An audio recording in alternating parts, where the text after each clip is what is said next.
Shalom, selamat pagi Bapak Ibu, Saudara-saudara yang dikasihi Tuhan.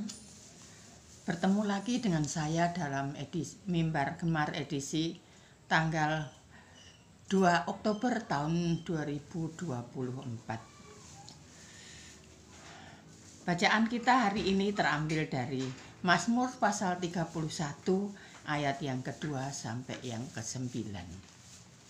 Tetapi sebelum kita membaca, mari kita berdoa terlebih dahulu. Terima kasih Bapa di surga, terima kasih Tuhan Yesus atas perlindungan-Mu. Kami bersyukur kalau pada pagi hari ini kami boleh bersama-sama untuk membaca serta merenungkan firman Tuhan. Urapi kami semua dengan kuat kuasa Roh Kudus.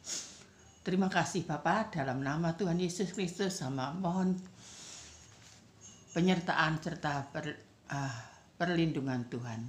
Haleluya. Amin. Kita akan membaca dari Mazmur 31 ayat yang kedua sampai yang ke-9. Demikian dikatakan. Untuk pemimpin biduan, padamu Tuhan aku berlindung. Janganlah sekali-kali aku mendapat malu. Luputkanlah aku oleh karena keadilan-Mu. Sendengkanlah telingamu kepadaku. Bersegeralah melepaskan aku. Jadilah bagiku gunung batu tempat perlindunganku, kubu pertahanan untuk menyelamatkan aku. Sebab Engkau bukit batuku dan pertahananku, dan oleh karena namamu, Engkau akan menuntun dan membimbing aku. Engkau akan mengeluarkan aku dari jaring yang dipasang orang terhadap aku. Sebab Engkaulah tempat perlindunganku. Ke dalam tangan-Mu lah kuserahkan nyawaku. Engkau membebaskan aku, ya Tuhan, Allah yang setia. Engkau benci kepada orang-orang yang memuja berhala yang sia-sia, tetapi aku percaya kepada Tuhan. Aku akan bersorak-sorak dan bersukacita karena kasih setiamu. Sebab Engkau telah menilik sengsaraku, telah memperhatikan kesesakan jiwaku, dan tidak menyerahkan aku ke dalam tangan musuh, tetapi menegakkan kakiku di tempat yang lapang. Bapak Ibu, saudara-saudara yang dikasihi Tuhan Yesus, judul pembacaan kita hari ini adalah Aman dalam Tangan Tuhan. Mazmur ini mempunyai motif yang sering terjadi, yaitu kesedihan orang yang tak bersalah. Hal ini sering muncul dalam pikiran Yeremia. Ungkapan kegentaran dari segala pihak muncul dalam Yeremia pasal yang ke-6 ayat yang ke-25, pasal 20 ayat yang ke-3, pasal 46 ayat yang ke-5, pasal 49 ayat yang ke-29. Dan memang sebagian dikutip dalam Yeremia pasal 20 ayat yang ke-10. Mazmur 31 ayat yang kedua sampai yang ke-9. Ini merupakan garis besar iman yang berhasil. Dalam ayat yang kedua sampai yang keempat, kemuliaan, kemampuan, kekudusan, anugerah, dan kesetiaan Tuhan seperti dikenal oleh jiwa yang percaya merupakan latar belakang dari permintaan pemazmur kepada Tuhan untuk memperagakan sikapnya dalam situasi nyata pemazmur. Syafaat ini walaupun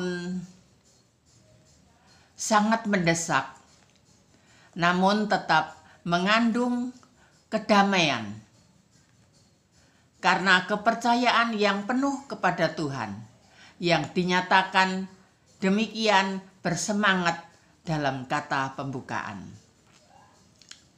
dalam ayat yang keempat sampai yang kelima. Oleh karena namanya, demikian dikatakan. Dasar pikiran di sini adalah karena sifat atau nama Tuhan. Itulah maka ia akan memimpin, membimbing, dan menyelamatkan. Ayat yang keenam. Iman kepada Allah berarti penyerahan hidup kepada Dia. Bandingkan dengan Lukas pasal yang ke-23 ayat yang ke-46. Demikian dibacakan. Ya Bapa, ke dalam tanganmu kuserahkan nyawaku. Dan setelah berkata demikian, ia menyerahkan nyawanya. Ayat yang ke-7. Tindakan dan pengakuan mengenai itu menguatkan kepercayaan dan penekanan beda antara kebenaran dan kepalsuan. Itu bisa kita lihat di dalam Yunus pasal 2 ayat yang ke-8. Tetapi kamulah yang bangkit sebagai musuh terhadap umatku. Kamu merebut jubah dari orang-orang yang berjalan lewat dengan tenteram, yang tidak cenderung kepada perang. Ayat yang ke-8 dan yang ke-9 adalah lingkaran pemujaan, penantian, dan penyerahan diri. Ditutup dengan ucapan syukur atas kelepasan. Dalam kerangka ini, maka iman tidak mempersoalkan keterlambatan waktu dan berpegang pada hal-hal yang belum nampak. Bapak, Ibu, saudara-saudara yang dikasihi Tuhan Yesus, beberapa hal bergabung meneguhkan bahwa Mazmur bertumbuh melalui beberapa tahap. Yang pertama, Mazmur 14 dan 53 adalah serupa, kecuali yang terdahulu mempergunakan nama perorangan Yahweh untuk Allah Israel. Dan yang terakhir selalu memakai kata Elohim yang juga berarti Allah. Berpasangan dengan itu ada pengamatan bahwa kata Yahweh umum dipakai dalam seluruh Mazmur pasal 42 sampai yang ke-83. Yang kedua, seperti kita catat di atas, Mazmur 72 ayat yang ke-20 dikatakan, sekianlah doa-doa Daud bin Isai. Pasti berasal selaku catatan redaksional untuk menandai terbitan lengkap dari Mazmur-Mazmur Daud. Yang ketiga, pandangan sekilas atas jumlah dari Mazmur-Mazmur Haleluya di atas memperlihatkan kesemuanya itu tidak dikumpulkan ke dalam satu kelompok, tetapi tersebar di seluruh bagian akhir Mazmur. Hal ini menunjuk kepada suatu proses pertumbuhan yang terpotong-potong, lebih kepada adanya semacam kebijaksanaan redaksional yang tetap dilaksanakan pada suatu saat tertentu. Yang keempat, mengenai pertumbuhan Mazmur dan alpanya suatu kebijaksanaan tunggal dan menyeluruh diberikan oleh petunjuk-petunjuk musik dan liturgi, umpama kata sela. Semuanya itu tidaklah tersebar merata di seluruh Mazmur. Sela muncul 67 kali dalam Mazmur yang pertama sampai yang ke-89. Tetapi hanya 4 kali sesudahnya.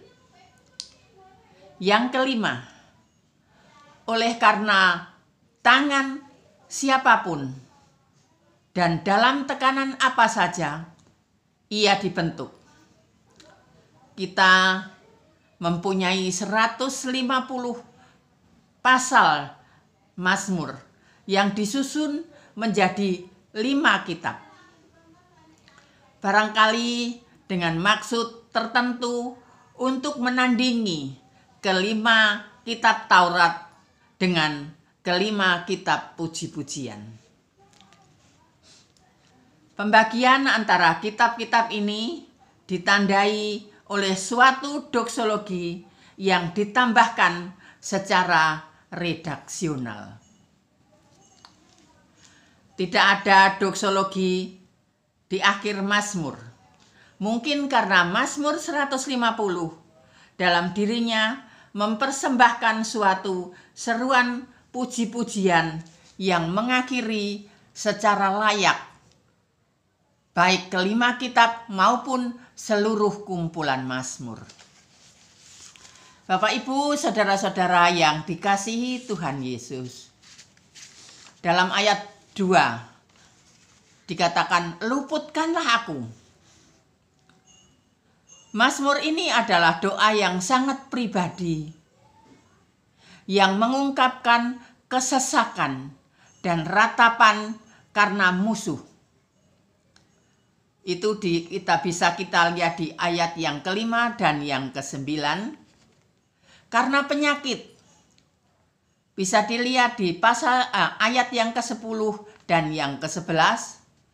Dan ditinggalkan teman, bisa kita lihat di ayat yang ke-12 sampai yang ke-14.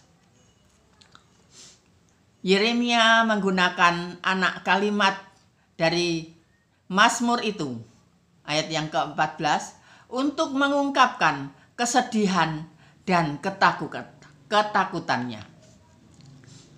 Yesus juga mengutipnya, kata-kata pembukaan ayat 6 ketika ia disalib.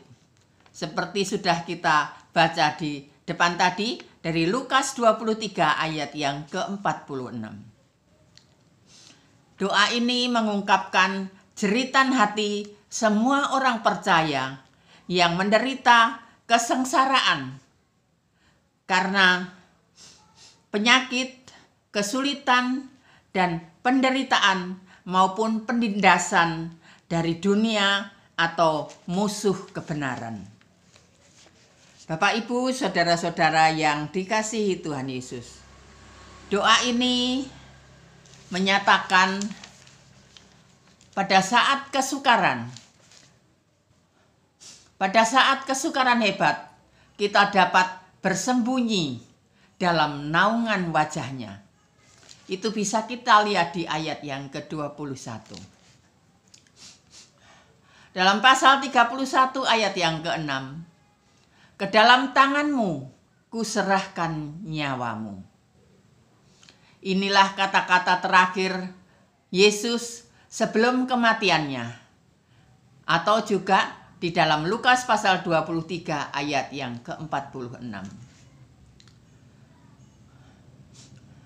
Kata-kata yang sering dipakai orang percaya yang setia menjelang kematian mereka. Bisa kita lihat dari Kisah Para Rasul 7 ayat yang ke-59. Kata-kata yang mengungkapkan ketergantungan kepada Allah dan iman kepada kebaikannya terhadap umatnya. Kita bisa melihat dari Samuel pasal 24 ayat yang ke-14 dan juga dari Roma pasal 8 ayat yang ke-28. Menyerahkan diri kepada pemeliharaan Allah patut juga kita lakukan ketika mengalami bahaya dan kesulitan. Bapak, Ibu, saudara-saudara yang dikasihi Tuhan Yesus, sekuat apapun kita, sehebat apapun kita tetaplah manusia biasa yang jauh dari kata sempurna, yang tidak dapat hidup dengan kekuatan sendiri. Suatu saat kita pasti menghadapi suatu masalah dan persoalan hidup yang mungkin tidak dapat kita hadapi sendiri. Nah, pada saat itulah kita akan mengakui bahwa kita memang manusia lemah dan tak berdaya, dan kita masih membutuhkan pertolongan Tuhan. Oleh sebab itu, sampaikanlah segala keluhanmu, masalahmu, persoalanmu, dan segala kesedihan hatimu kepada Tuhan dengan berdoa. Karena hanya lewat doa kita menyampaikan permohonan pertolongan dari Tuhan. Dan hanya Tuhanlah yang dapat menolong kita di saat menghadapi masalah dan kesulitan yang kita hadapi. Di dalam Mazmur pasal 121 ayat yang kedua dikatakan, pertolonganku ialah dari Tuhan yang menjadikan langit dan bumi.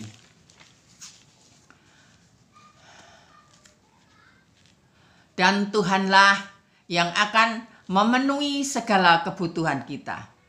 Filipi 4 ayat yang ke-19. Bapak, Ibu, Saudara yang dikasihi Tuhan Yesus, baik masalah besar maupun kecil, hendaklah kita selalu berserah kepada Tuhan, dan biarlah tangan Tuhan yang bekerja sesuai dengan kehendak-Nya. Dan yakinlah bahwa apa yang kita minta dalam doa dan penuh kepercayaan, kita akan menerimanya. Kita lihat di dalam Matius pasal 21 ayat yang ke-22. Dan apa saja yang kamu minta dalam doa dengan kepercayaan, kamu akan menerimanya. Demikianlah firman Tuhan yang boleh kami sampaikan. Kiranya berkat Tuhan ini juga menjadi semakin menguatkan kita semua dan menjadi motivasi yang membangun iman kita, membangun percaya kita kepada Tuhan Yesus Kristus. Amin. Mari kita berdoa. Terima kasih Tuhan, Engkau mengingatkan kami semua agar kami senantiasa berserah kepada Tuhan dan yakin bahwa hanya di dalam pertolongan-Mu saja kami semua bisa melakukan segalanya, karena Tuhan yang mengasihi dan menolong kami. Kami serahkan kehidupan kami selanjutnya ke dalam pimpinan dan pertolongan Tuhan. Di dalam nama Tuhan Yesus kami sudah berdoa dan mengucap syukur. Haleluya. Amin. Selamat pagi Bapak Ibu Saudara sekalian. Selamat beraktivitas, selamat bergemar, dan jangan lupa untuk selalu berdoa minta pimpinan serta pertolongan Tuhan kita Yesus Kristus. Amin.